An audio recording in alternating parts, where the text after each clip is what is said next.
Hello everyone, I am back with a new video. तो रणवीर सिंह की धुरंधर movie कैसी है, आओ उस पर बात करेंगे। और कैसी है सबकी परफॉर्मेंस। तुमने मीम्स में सिर्फ एक ही बंदे को शाइन करते हुए देखा है, जिसके कैरेक्टर का नाम है रहीम डकैत उफ रहीम बलूच, और एक्टर का नाम है अक्षय खन्ना। तो तुमने एक ही एक्टर को देखा है। मूवी कैसी है उस पर बात करते हैं। क्या वो कैरेक्टर उतना अच्छा है जितना पोर्ट्रे करा जा रहा है रील्स में, ट्रेंड्स में, जैसे वो इनबिल्ड हुआ है? तो हाउ वैसे ही बात करते।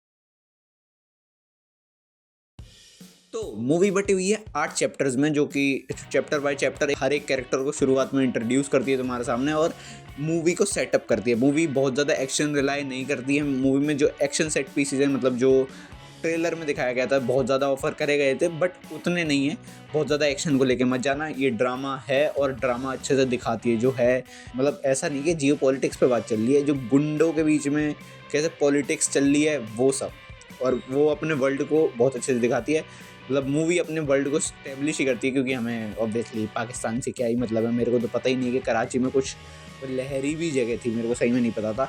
तो हाँ, इसमें लहरी लहरी जो भी है, कराची में एक जगह है, एपी सेंटर मान लो, जहाँ पे गुंडे उस जगह को अगर पा लेते हैं तो कराची पर राज हो जाता है, और कराची से कहा जाता है कि पाकिस्तान पर राज हो गया। ठीक है, तो मूवी उसी एपी सेंटर को कंट्रोल में लेने के ऊपर है।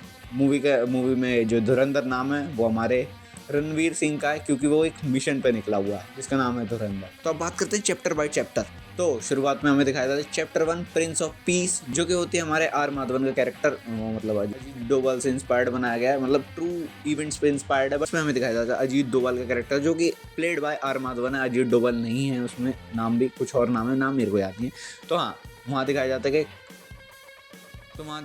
शुरुआत में कि वो कैसे वो जो कोर्ट बंधन या कोई कैसे वो अफगानिस्तान की एक जगह हमारा प्लेन ले जाके हाईजैक करके ले जाते हैं, और फिर वहाँ से नेगोशिएशन के हमें तो 3 लोग आज़ाद चाहिए, नहीं आप पे लोग मरते रहेंगे। और वो दिखाते हैं कि वो कैसे बोलता है कि हम पड़ोस में ही रहते हैं, कभी भी आके कुछ छू के दिखा दो। और ये सही में बोलता है वो लाइन।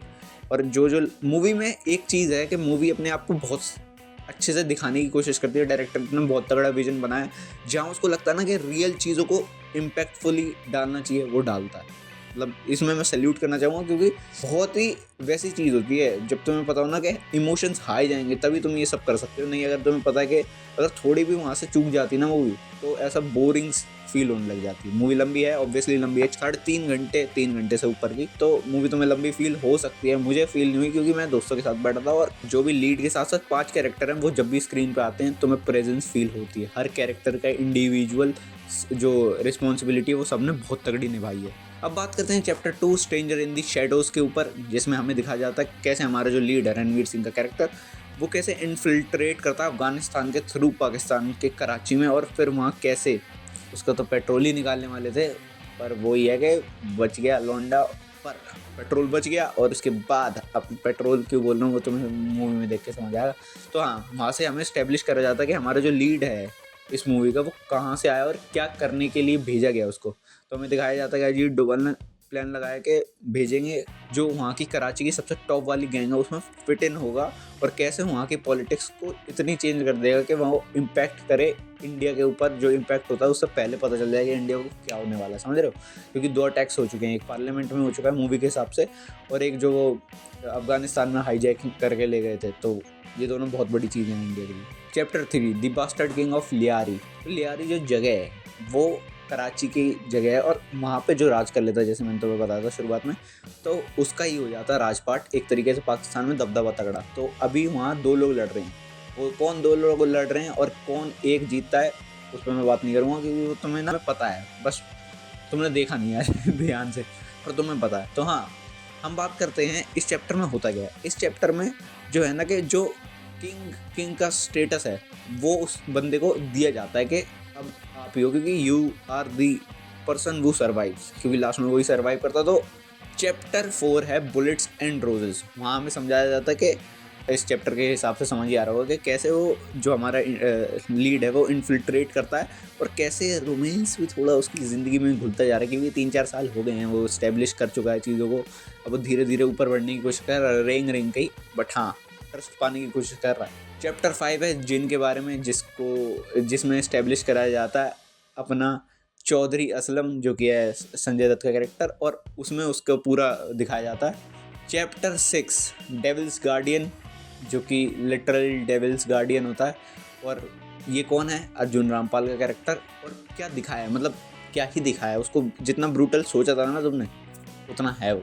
ये सब करते करते जब वो हमारा जो लीड है वो बहुत ही अंदर हो जाता है, टीम के बिल्कुल टॉप 2 में पहुंच जाता है उसकी रैंक में, मतलब जो राइट हैंड लेफ्ट हैंड वाली बातचीत में, तब एक बटरफ्लाई इफेक्ट होता है जो कि है चैप्टर 6। और जब उसको समझ आता है कि वो इतना रिलैक्स नहीं हो सकता, मतलब उसने रिलैक्सेशन दिखाया भी नहीं, बट वो अपने काम को नहीं छोड़ सकता बिल्कुल भी 1% को।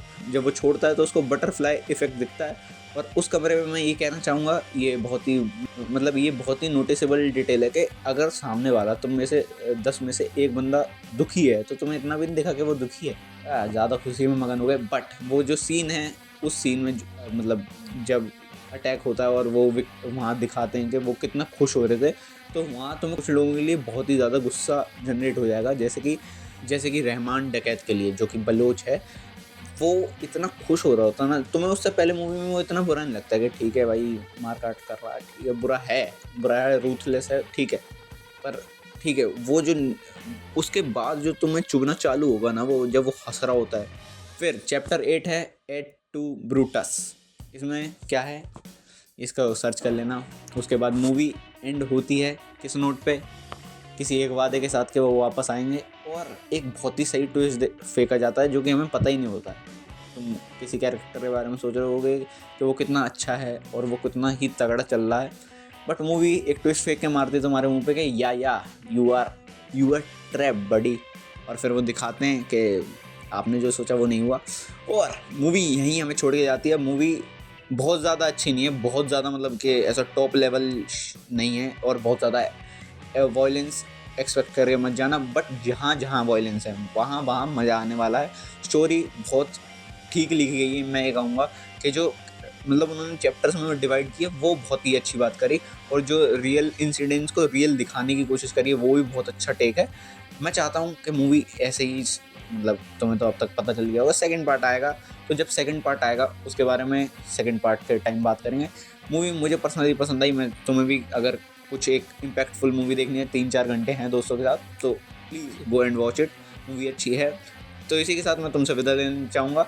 तब तक के लिए स्वस्थ रहना, मस्त रहना, बुरी नजर से दुरुस्त रहना, आते रहना अल्फा वर्ल्ड पे वापस से। और मैं ये कहना चाहता हूँ कि जो ये आजकल के एक्टर्स थोड़े ज़्यादा वो हो जाते हैं ना, इमोशन खुश हो जाते हैं लोगों के सामने, नहीं होना चाहिए। मतलब मूवी के बिजनेस को इफेक्ट करे तो प्लीज़ मत करो ऐसा कुछ, ठीक है? तो मिलता हूँ, बाय बाय। मैं आपसे ही बात कर रहा हूँ रणवीर सिंह।